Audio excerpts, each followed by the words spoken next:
big concern in London planning of any high-rises. How does it relate to St Paul's?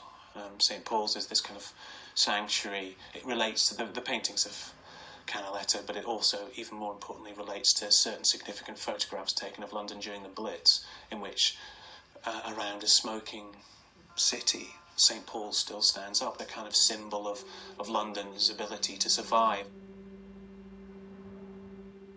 Despite the original planning permission not being granted, Renzo Piano was brought in, and he was kind of told this story about this, the Shard would be like one of the spires in the Canaletto pictures, which is kind of hilarious when you think about it, because the spires in the Canaletto pictures are so much smaller than St Paul's.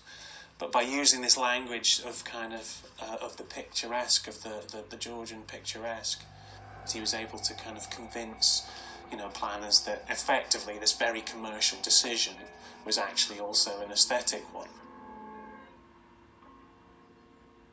And there are lots of people who are arguing, from Mike Davis to David Harvey and other people who are arguing that capitalism has entered a new era, like the late capitalism of flexible labor and its effect on cities, creating star-architects and star-architects also feeding back into the system, like Frank Gehry building the Guggenheim in Bilbao in order for Bilbao to be able to put itself on the tourist map of the world.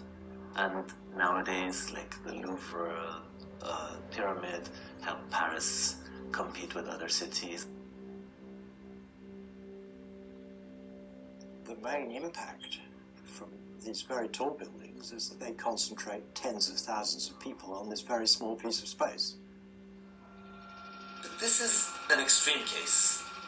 The lifts, the mechanical, the structural, the glass enclosure around the building, all of them need really serious engineering.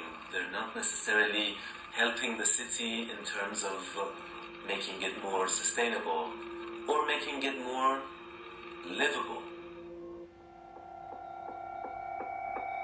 The height of the buildings is important in a symbolic kind of way. It somehow reflects the power of these institutions, the power of this money.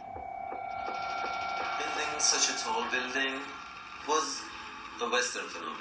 It started with like Empire State Buildings. Manhattan is a kind of the model of luxury. What also is important about the Shard is that it's not a building in the normal commercial sense. What it is a latter-day pyramid celebrating the arrival, in their own view, obviously, on the world stage of the Qataris. And it could not possibly be justified commercially. Qatari banks or financial institutions own 80% of the Shard project. I worked in Dubai for 3 years, and I was disillusioned with the most unsustainable development on the face of Earth. Ask you some questions, Dave. Ask me some questions, Dave. Why do you like the Shard? I love the Shard. I'd like to clean the Shard. Okay. I'd like to shine it. I'd like the sun to melt it.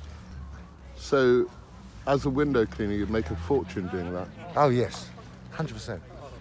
Have you ever been in there? Never. That'd take me about 6 months. Probably does as well. And then you start again. I think they do. Yeah, exactly what we used to do at my old job. 6 months. It's a 6 months. Dave, put it away. No, Nigel's coming. What's happening, Nigel? Terence. Nigel's coming. Oh, you bloody, see?